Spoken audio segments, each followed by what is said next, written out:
For almost 2 decades, Talking Maine has been part of the programming here for Mount Blue TV and part of the pulse of our production week as a crew.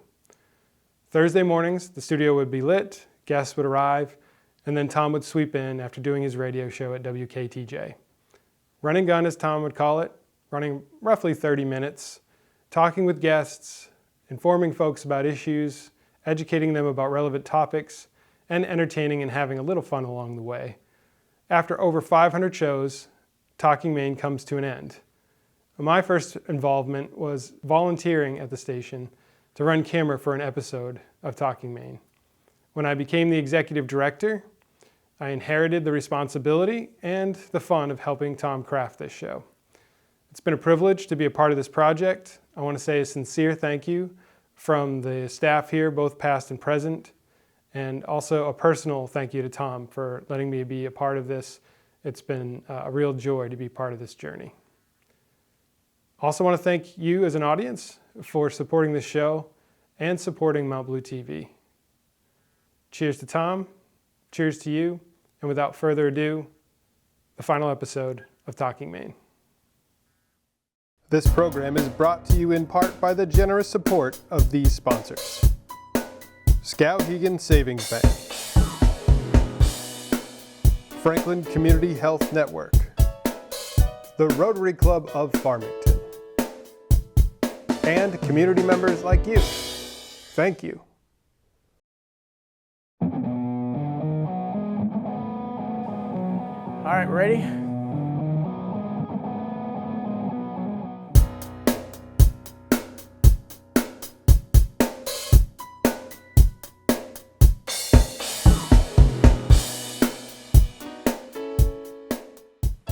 Well, welcome to, holy mackerel, who are you?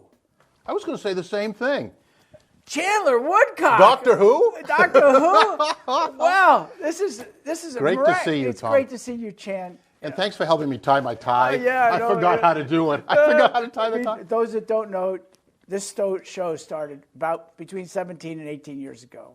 And the title of the show, Talkin' Maine, and With the Bowtie Boys, originated with this man right here at breakfast one time. And J.P. Fournier, who was running the show, accepted our invitation to come in. And that was the beginning of this show. And so I thought, what appropriate guest to have on was Janet Mills, but she couldn't come, so I asked you. No, I'm only kidding. I'm a backup? No, you're Okay, not that's back. good. You were my first thought. Is this 500 something shows? 500. I roughly guessed 520. There's a bunch that are lost before we had Vimeo and before we could record it. But we're over 500 shows. How amazing is that? And today is the summer solstice. Yes. The 20th of June, 2024. And it's going to be 97 degrees outside, Tom. Yeah. So, from my generation, this is cool. Yeah, this is cool. I mean, This is in the cool. circles that we just talked about, because we talked about starting this show, and your daughter and your granddaughter were born, and she's about to have... She's her second child. Second Yeah, child. so I'll be Charlie and I will be great grandparents twice. Wow. 13 grandchildren, 2 great grandchildren. and you robbed the cradle with Charlie. I'm 2 weeks younger than she is. I know. So, and I would say forever, except on leap years when it's 15 days. She's a wonderful Oh, woman. I'm going to pay for that one. Oh, yeah. Love you. He said it, and he said he loves you. So, one of the things you've done since you've left, you've done all kinds of things. You mean you were in the horse racing commission, you were the commissioner of Fish and Wildlife. Thanks to you, I have my lifetime license. Not a deal, but you reminded me I was old and I could get it and help me get it. I love to do that, by the way. I know, I figured that. But you wrote a book. You're writing a book. Yes, the manuscript is completed. It's 33 chapters, 400 pages, and 120,000 words. So we're looking for publishers. We're going to start that process pretty soon, and I've had great assistance from a good friend of the family, Darren Worcester in particular, who's published 3 books already. So I want to give him some credit for that. But this has been a monumental task. I get up at 1 o'clock, 2 o'clock in the morning some mornings. So I had a thought that had to be put down on paper. So I'm very excited about this. So I have given it the title of Last Casts, but the publisher may want to make it something else, and I'll just dig my heels in and heck with them. Well, you were kind enough to send me one of the chapters to read on Smelton. Smelding and Catholicism. And, so, and in this, if you all, when he publishes the book and you read it, he talked about the partner you went with as being Catholic, and you were Baptist. My friend. So I wrote back to you, and I said, well, what are the Smelts? Are they Catholic or Baptist? I wanted to know. And it's a great chapter. It must have been an unbelievable experience about falling in the hole and having your boots fill up. Oh, and there's a primal scream involved in Maine, as I said, when it's a rite of passage for a man. When you go smelling in the springtime and the water temperature is about 33 and you go over your waders, you can tell what people are smelling, even if they're not supposed to be there, because you'll hear this, all around the places where they smelt locally. So. Well, one of the things obviously was a wives' tale that you told them, because one of the things you said is, I'll never be a grandfather. That's right, never be a grandfather. And wrong, times 13. Oh, that's fantastic. So what have you been up to these days? Just relaxing? Busy. Mostly because of the time of year that it is and the temperature outside. I've been watering our gardens. We have 13 gardens at our house. 12 of them are flower gardens. Charlie and I both love flowers. So we've been tending to that, attending athletic events for our grandkids. Yeah. They're very active in soccer, lacrosse, baseball. I mean, they're really an active group. And it's been just a wonderful experience to have some time. And Governor Mills asked me to go on the Harness Racing Commission as a commissioner, and I said yes, I would do that. Good for you. Because her husband Stan Kuklinski, was on it, and she said, I'd like to have you be a part of it. And I turned her down the first time, and I said, I can't turn down the governor twice, only since she lives half a mile from me. She knows where I live. So, cool. That's good. Cool. I mean, that's great. I mean, and flower gardens, it's funny because for the first time, I'm beginning to understand what retirement's about. Good. I mean, it's taken a while because I had other Good. projects I got involved in, but I really have all of a sudden started to understand it, because my weekend starts at 2 o'clock on Friday and it ends at 10 o'clock on Thursday, because that's when I go into our shop. Yeah. I work 10 to 2. And on Friday, I work from 10 to 2. I don't know if that's the lunar or the Greek or the Roman calendar, but you've got a good calendar going to. It's a calendar. So the hardest thing, and I told you about this earlier, the hardest thing when you retire, for all you future retirees or current just retirees, is to stop the clock. So I call it stopping the clock, because on Sunday, you always prepare for what's happening the next day. And for about 5 years, honestly, I gradually diminished, but for about 5 years, that Sunday I'd just get a little stressful, just a little uptight, thinking, I have to do something. Something has to be done. And finally, Charlie said, nothing has to be done. You're not going to work tomorrow. You don't have a regular job. So it took me a long time to get out of the get up at 5 o'clock in the morning schedule. It took me a long time. And the way I describe it is the intensity of the weekend. Oh, yeah. Because that's the time you had to do stuff around the house, whether it be in the garden, whether it be painting. And it's just like Saturday morning, you're up, you're going full tilt until Sunday afternoon. And then it's like, now I got to get ready to go to work. And it's like, I didn't have to do that. I mean, I had the Senate for 8 years. And after that was really when I should have started retiring, 2018. But it took a little bit because of other things I was involved in. But now it's kind of like, wow, this is nice. Yeah, it is nice.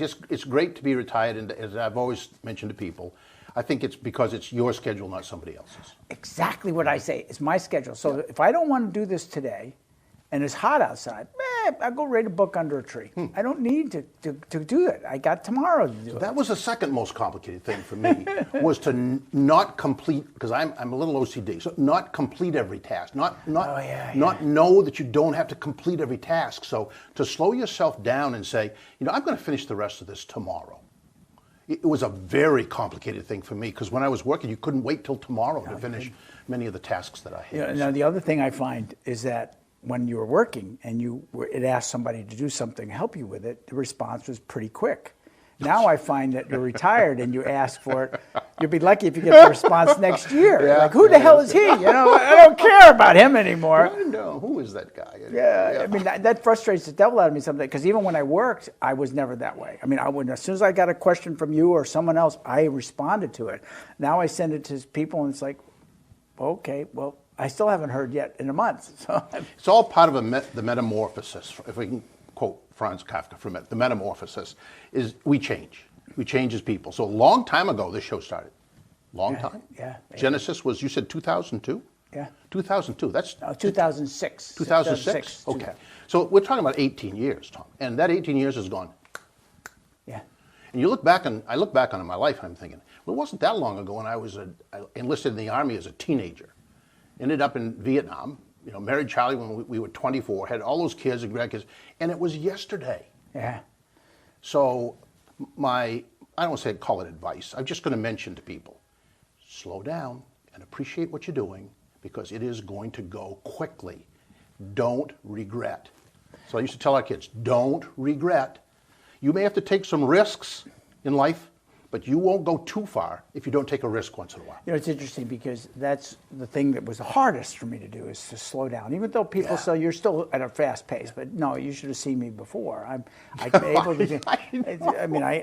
But you're right. And people that have little kids that come into the store, and I laugh and I say, I'm going to tell you this because I'm sure everybody else has told you this, is that they're going to be gone, and you're going to be sitting at home wondering what they're doing because they're in their own lives. You're going to, literally, they're going to have their children they need to take care of. I said, it's a blink of the eye before your kids are off to college or off to their jobs or whatever it's going to be, and they're gone.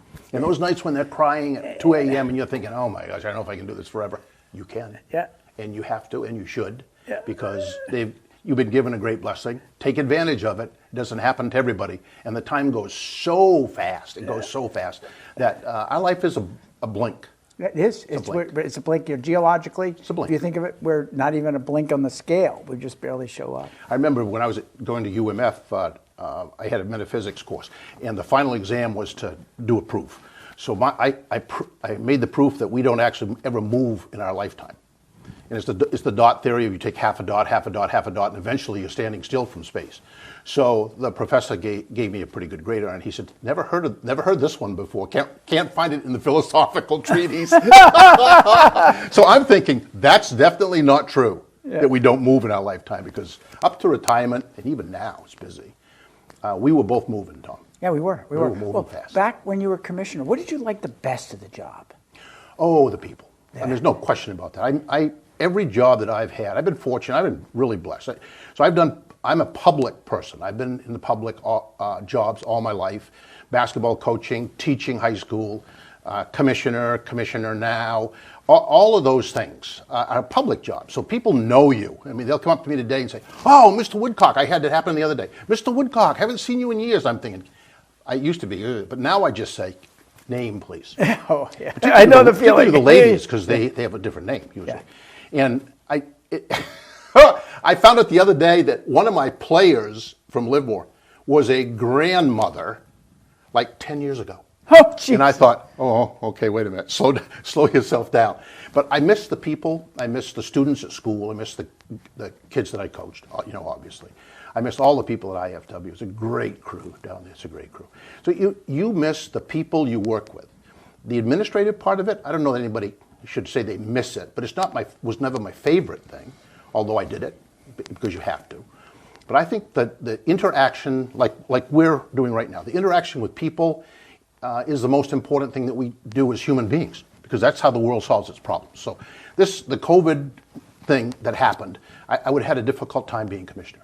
Yeah, sitting at home and doing the Zoom and that's because it's not my style. Yeah. But Judy Camuso, who's the current commissioner, did a great job. I mean, she really did a great job with that Zoom, and she told me it was tough. You come into the office and one person maybe there, they're not supposed to be there. Yeah. So it's missing the people and missing the challenges of the job. Being commissioner of inland fisheries was a significant challenge at times, because you're managing. I remember this moment because I was riding up in northern Maine, up by the Katahdin overlook there on the interstate, and I paused just for a second to have a bottle of water or something, and it occurred to me as I was looking across the Katahdin and all the bodies of water, I am now responsible for every wild creature in the state of Maine. Now, it isn't just fish and deer and bear and moose. It's an endangered butterfly. Yes, that's right. It's a mayfly. Right. It's a crayfish. It's a river clam, endangered river clam. It's everything that's in the world of fish and wildlife. You are now responsible for managing it. And I just, for a moment there, it was pretty profound. Oh yeah, it was like transcendentalism or something. I was trying to. Another one of those metaphysical terms. Oh my gosh! I said. People ask me what I miss. I never miss Augusta. I don't like the bureaucracy. Although I have to admit, I became pretty good at working through the system. I figured it out, and I did pretty good at it. But at the end of the day, I don't miss going down there. I miss the people, though. It's the same thing at the mill. I didn't like the bureaucracy I dealt with there. But I survived. I survived 20 years there. But the people were wonderful. To go out there. And, you know, it was, like I said, I learned in the legislature, and I always tell people, if you're going to run for legislature, 2 axioms. 1, learn to count. And learn to count. And 2, today's friend is tomorrow's enemy is tomorrow's friend. Because you learn to count, and this is the thing that really frustrated me, that in the House particularly, they all knew what the vote outcome was. But they still had to speak for hours on it. Hours. In the Senate, we were more mature. Very mature. When I was in the Senate, and you guys were in the House down there. Yeah, I know. Would they call us the Muffin Club? The Muffin Club. You burn muffins up. Because I remember when you guys debated should there be elephants that was in Maine before I got there. Yeah, I know. For 6 or 8 hours on the floor of the House. And I'm thinking, I don't think we're going to debate this bill. So it comes up to the Senate from the House, and it goes, boom, under the hammer. Yeah.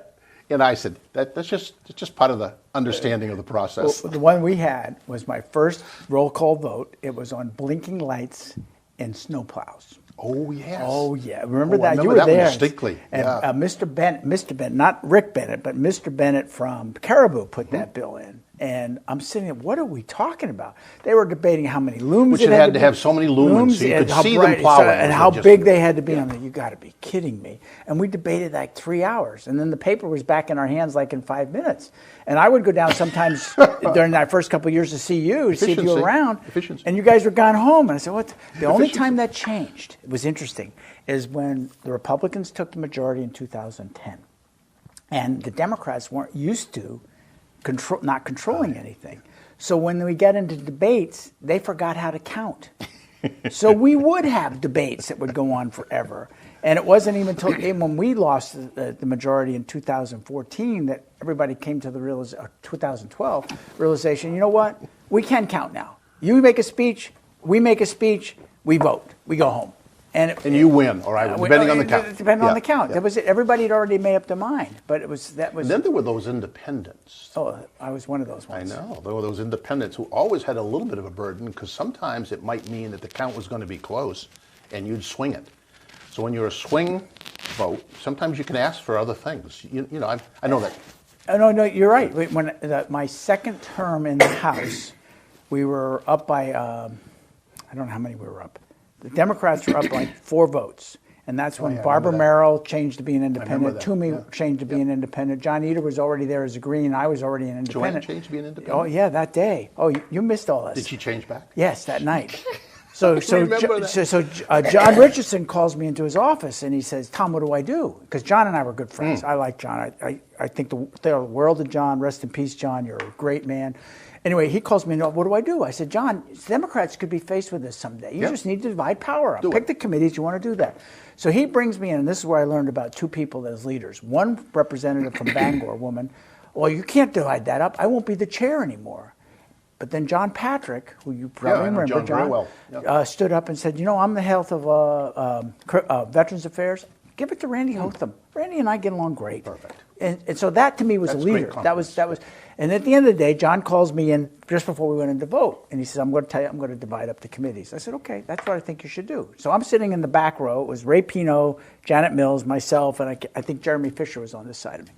And wait a minute, wait. That's like the 27 Yankees murderers row. You got in the back row. In the back row. That's choice seat because you can get in and out without bothering anybody. The bathroom was closer. So when the next year when the vote wasn't close, I was down in the middle. But so John gets up there getting ready to announce it, and all of a sudden he's got a note, and he says, "Excuse me, we're going to adjourn for a minute or pause for a minute." Well, Joanne Toomey was told that Bob Daigle was going to take over natural resources. Yeah. So she said, I can change back. That's not. So she gives this big speech. Very emotional, I mean. Oh, absolutely. I think she was crying. She was. Yeah. She always cried. And then Josh Tardy, who was the minority leader at the time. He wasn't crying. He runs around in the back window and he's banging on the window with a green card. Yeah. And he says, change. I said, no, I can't. That's not why I came here. I didn't come to be a power broker.